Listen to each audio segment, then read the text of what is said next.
மொழிபெயர்ப்பே வாசிக்காமல் சூரத்துல் கஹ்ஃப் காலகாலம் ஓதினவங்களும் என்ன செய்யலாம் இருக்கலாம். அதுக்கு ஒரு சந்தர்ப்பமாக இதை என்ன செய்வாமே. நீங்கள் ஆரம்பி வாசிங்க, அரபின்னு சொல்லி இதே வாசிங்க.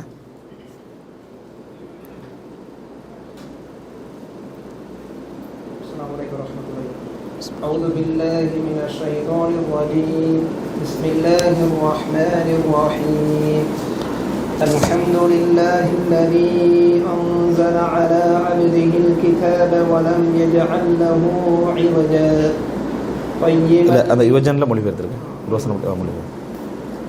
தன் அடியார் மீது எந்த விதமான முரண்பாடு கோணலும் இல்லாததாக ஆக்கி இவ்வேதத்தை இறக்கி வைத்தானே அந்த அல்லாஹ்வுக்கே புகழ் அனைத்தும் முடித்தாகட்டும். அடுத்த வாசகம். قيما لينذر بأسا شديدا من لدنه ويبشر المؤمنين الذين يعملون الصالحات أن لهم أجرا حسنا. அது உறுதியான வழியை காண்பிப்பது, அவனிடத்திலிருந்துள்ள கடினமான வேதனை பற்றி அச்சமூட்டுவதற்காகவும் நற்செயல்கள் செய்யும் நம்பிக்கையாளர்களுக்கு நிச்சயமாக அவர்களுக்கு அடங்கிய நற்கூலியாக சுவனபதி இருக்கிறது என்று நன்மாராயம் கூறுவதற்காகவும் குர்ஆனை அவன் அருளினான். மாகிதீன ஃபீஹி அபதா, அதில் அவர்கள் என்றென்றும் தங்கியிருப்பார்கள். வயுந்திர அல்லதீன காலு தஹதல்லாஹு வலதா, அல்லாஹ் தனக்கென ஒரு மகனை எடுத்துக்கொண்டான் என்று சொல்பவர்களை எச்சரிப்பதற்காகவும் இதனை அவன் இறக்கி வைத்தான். மா லஹும் பிஹி மின் இல்மின் வலா லிஆபாயிஹிம் கபரத் கலிமத்தன் தஹ்ருஜு மின் அஃப்வாஹிஹிம் كبرت كلمة تخرج من أفواههم إن يقولون إلا كذبا. அவர்களுக்கோ இன்னும் அவர்களுடைய மூதாதையர்களுக்கோ இதை பற்றி எவ்வித அறிவும் இல்லை. அவர்களுடைய வாய்களிலிருந்து வெளியாகும் வார்த்தையால் இது பாவத்தில் மிக பெரிதாகிவிட்டது. பொய்யை தவிர வேறு எதையும் அவர்கள் கூறுவதில்லை. இதில் நீங்கள் பார்த்தீங்கன்னு சொன்னால், அதாவது அல்ஹம்துலில்லாஹி அல்லதி அன்ஸல அலா அப்திஹில் கிதாப், தன் அடியார் மீது வேதத்தை இறக்கி வைத்த அல்லாஹுக்கே எல்லா புகழும். வலம் யஜஅல் லஹு இவஜா, அந்த வேதத்தில் எந்த விதமான வளைவையும் இறைவன் என்ன செய்யவில்லை, வைக்கவில்லை. கையிமன், அந்த வேதத்தை இறைவன் நேரான நிலையில் இறக்கி வைத்திருக்கிறான். இந்த இந்த இடத்துல நீங்கள் பாருங்கள், ஐவஜன் அதில் நிறுத்தி கையிமன் இருக்கும். அதாவது வலம் யஜஅல் லஹு ஐவஜன், அதுக்கு பிறகு என்னது, இது ஒன்றாவது வசனம் மட்டும் போடலையே, சரி ரைட். கையிமன், இந்த இவஜன் கையிமன் எப்பொழுதும் எப்போ என்ன செய்யணும், நாங்கள் இவஜனை வேறவாகவும் கையிமனை வேறவாகவும் தான் ஓதணும். இவஜன் கையிமன் அப்படின்னு சொல்லிடக்கூடாது. கையிமன்டா நேரான, இவஜன்டா வளைவான. இப்போ நீங்கள் இவஜன் கையிமன் நிறுத்திங்கன்னா நேரான வளைவுன்னு அர்த்தம். எப்படி, அல்ஹம்துலில்லாஹி அல்லதி அன்ஸல அலா அப்திஹில் கிதாப வலம் யஜஅல் லஹு இவஜா, அதற்கு எந்த விதமான வளைவையும் இறைவன் ஆக்காத ஒரு வேதத்தை தன் அடியார் மீது இறக்கி வைத்து அல்லாஹ்வுக்கே எல்லா புகழும். கையிமன்டா நேராக, இவஜன் கையிமன்டா நேரான வளைவு. அப்படின்னு என்ன, வளைவு அந்த மாதிரி சூப்பராகின்னு அர்த்தம். அதான் நேரான வளைவுன்ற அர்த்தம்.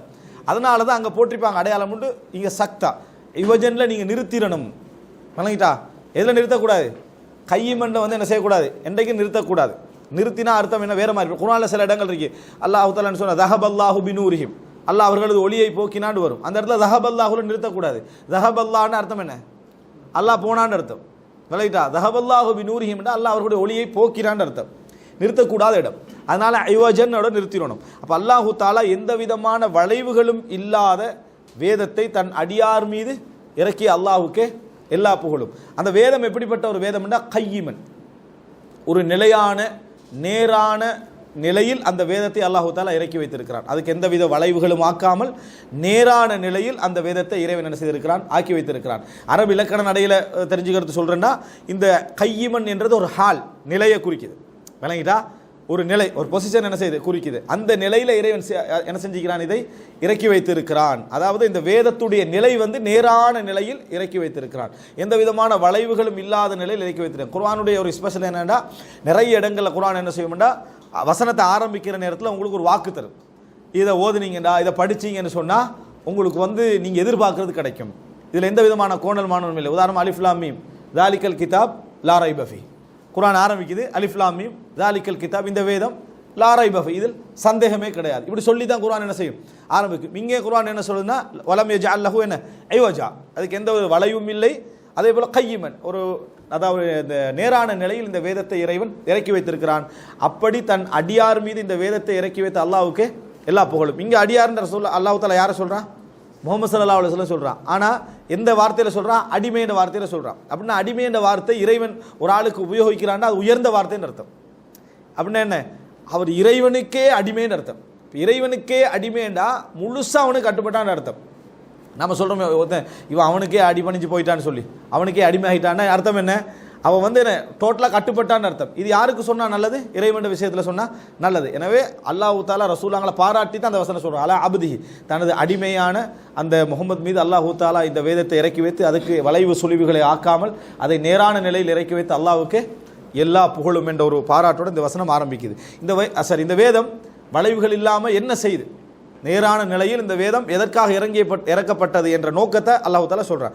லியுன்ஸிர பஅஸன் ஷதீதன் மின் லதுன்ஹு, இறைவனிடமிருந்து ஏற்படக்கூடிய வரக்கூடிய கடுமையான தண்டனையை, கஷ்டத்தை அவர்களுக்கு எச்சரிப்பதற்காக. அது இந்த உலகத்தில் வரக்கூடிய கடுமையான அழிவை சொல்லலாம், மறுமை அல்லாஹ் தஆலா சொல்லலாம், நரக வேதனையை சொல்லலாம், நிரந்தர நரகத்தை என்ன செய்யலாம் சொல்லலாம், அதில் உள்ள தண்டனையை சொல்லலாம். இப்படி எல்லா விஷயங்களும் பஸ்ன்றது இங்கே கஷ்டம். பஸ்ன்ற என்னடா? கஷ்டத்தை சொல்கிறது விளங்கிட்டா? அதாபுக்கு ஒரு ஈக்குவலான ஒரு வேர்ட் பஸ். அப்போ அந்த மாதிரியான ஒரு கஷ்டத்தை அதாவது எச்சரிப்பதற்காக இந்த வேதம் என்ன செய்கிறது? வருகிறது. இந்த வேதம் வந்து அவர்களுக்கு அந்த கஷ்டத்தை எச்சரிப்பதற்காக. ஆனால் யாருக்கு எச்சரிப்பதற்கு நல்லா இங்கே சொல்லலை.